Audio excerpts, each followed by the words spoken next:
Hello and welcome to Purchase Broadcast Studios. I'm your host, Trevaughn Mattis. And I'm your host, Marin Tyree. Thanks for joining us here today. Whether people on campus are dressed to the nines or just in simple everyday clothing, it is clear that Purchase College has an innate sense of style. This past week, the Gem 67 Club held a model mixer, an event to help bring together people who are interested in modeling and fashion. The mixer was a great way for students to meet members of the club and hear what the experience is like. Purchase Broadcast Studios correspondent Alyssa Samuels has the story. SUNY Purchase's fashion magazine club, Gem 67, was the product of a student's final project and has now become a beloved club on campus. This past week, the club hosted a model mixer. The mixer was a chance for students who might be interested in modeling but unsure on where or even how to start.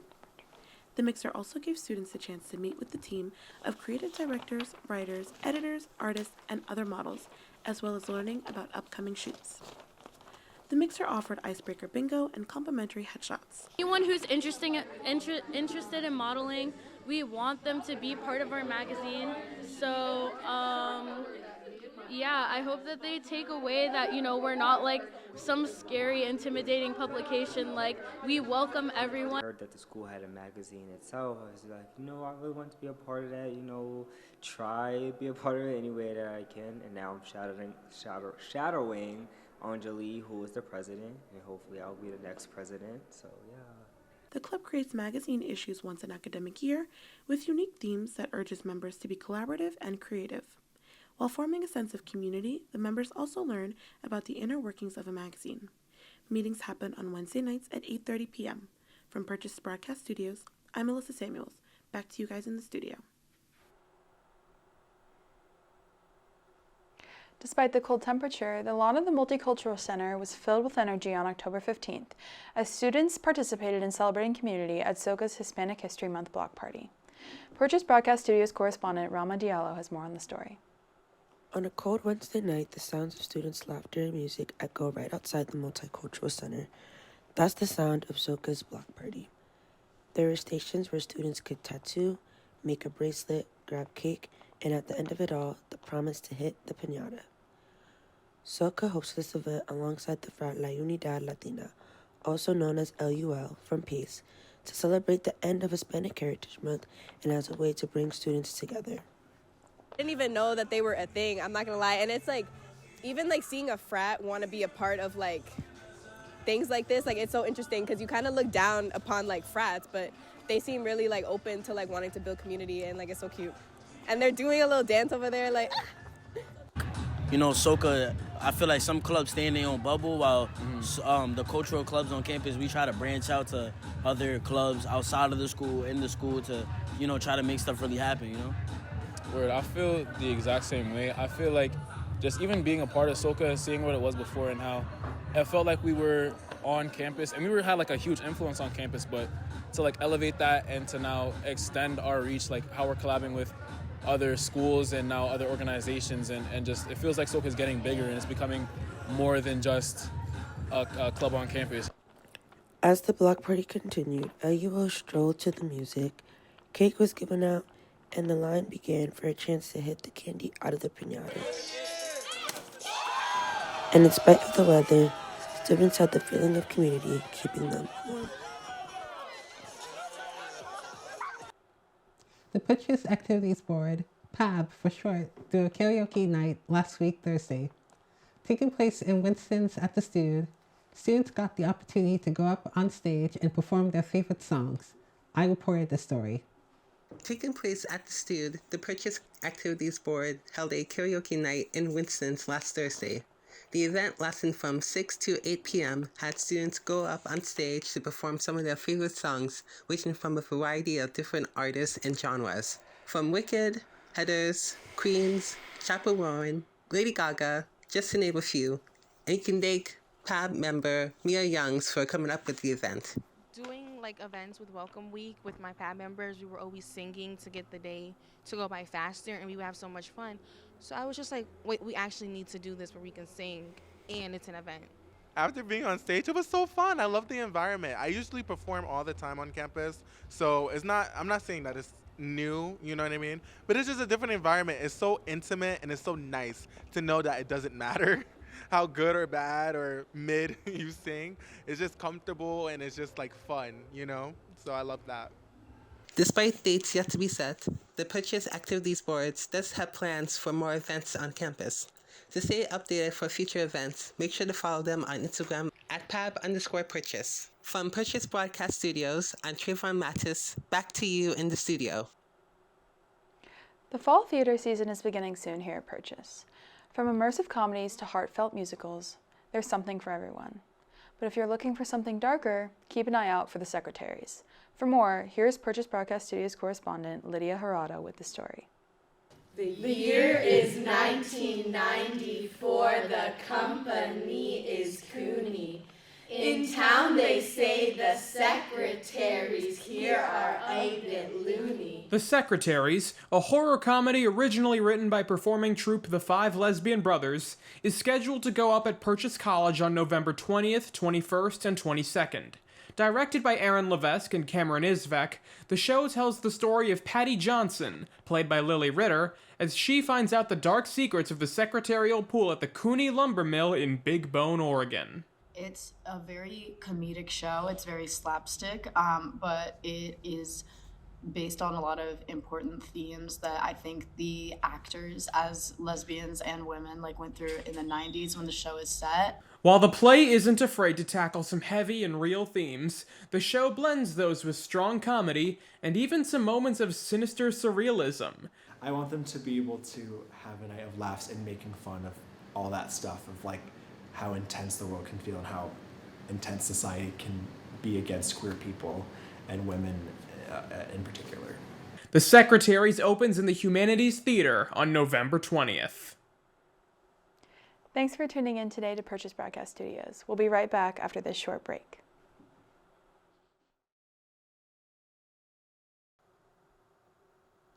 Welcome back to Purchase Broadcast Studios. Thanks for staying with us. Students at SUNY Purchase gather in the basement of the gym for the boxing club. The boxing club recently changed dates to provide earlier access for students to come and train. Purchase Broadcast News correspondent Robert Grella took the time to spotlight this club. Let's take a look. The mat room in the basement of the gym serves as the host of SUNY Purchase's Boxing Club, a club that helps teach students how to box, but it's so much more than that. It also helps build cardio with conditioning training. It also builds community. The students work together to help train and learn as a group. It provides an outlet for students to get fit and relieve stress, all while learning important life skills. The conditioning the students do might be difficult, but it helps them get more fit and it prepares their body for boxing. It's a rigorous sport and the conditioning is vital into preparing them for that.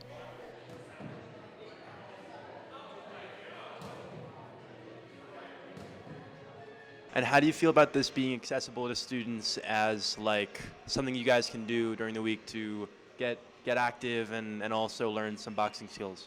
I think it's great. It's a great thing, honestly, because boxing for me is it's a good way to relieve stress. It's a good way to get better at something. It's always good to be getting better at something. This is a boxing club. We're going to do real boxing. It's not aerobics.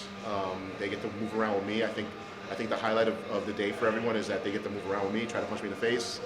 It's very hard to do that, but it's fun, and they get to learn something. They get to have situational awareness. They get to figure out and be able to react to certain things.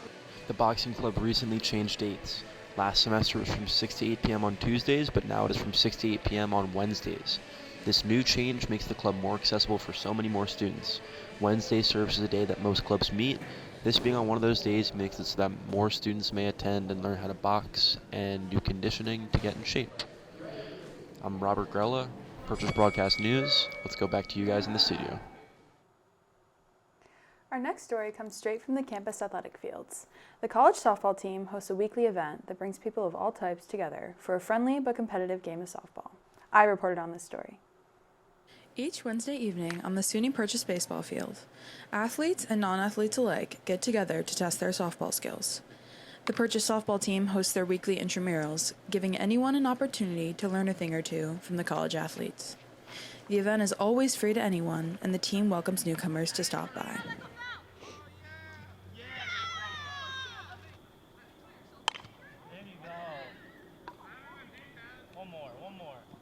I like being here with the team, specifically, just because it's more time we get to spend together, especially in the beginning of the season when new people are on the team and we're trying to figure each other out. It's just a fun way to relax and have some, get some reps in and have fun.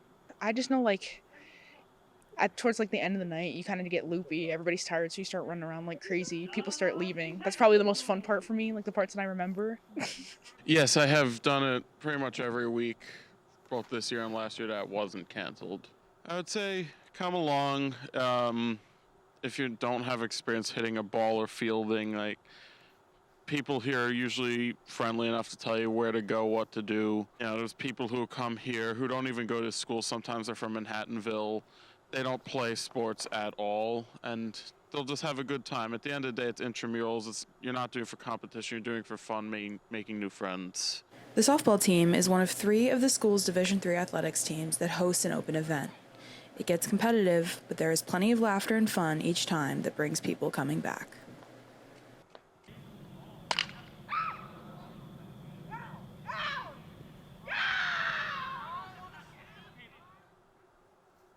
October is Domestic Violence Awareness Month, a time to honor survivors, remember those lost, and shed light on an issue that affects communities everywhere. In Putnam County, residents gathered at a local park for a special walk to raise both awareness and funds for vital support services. Purchase Broadcast Studios correspondent Cecelia Cullen has more on this story. Dozens gathered in upstate New York for a community event to stand in solidarity with survivors of domestic violence. The walk was organized by the Putnam Northern Westchester Women's Resource Center, bringing people together to raise awareness and show support. Though the turnout was modest, organizers say the impact goes beyond numbers.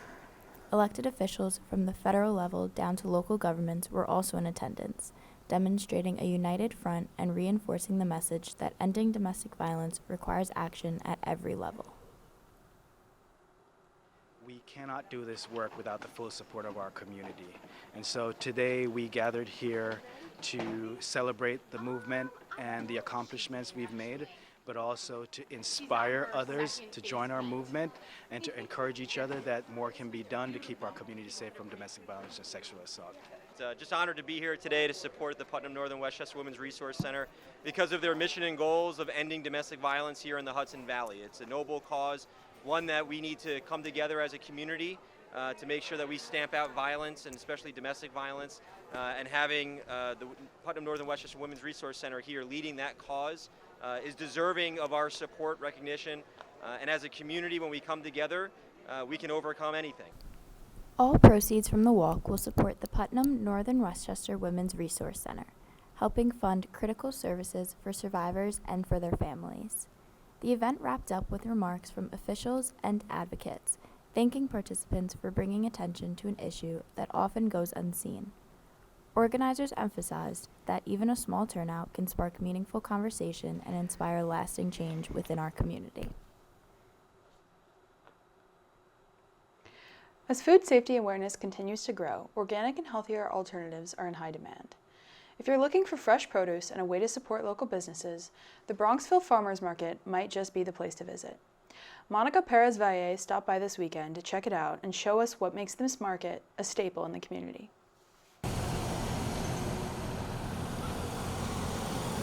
Shoppers strolled through rows of colorful produce and handmade goods this weekend at the Bronxville Farmers Market. For many, it's more than just a place to buy groceries. It's a Saturday tradition.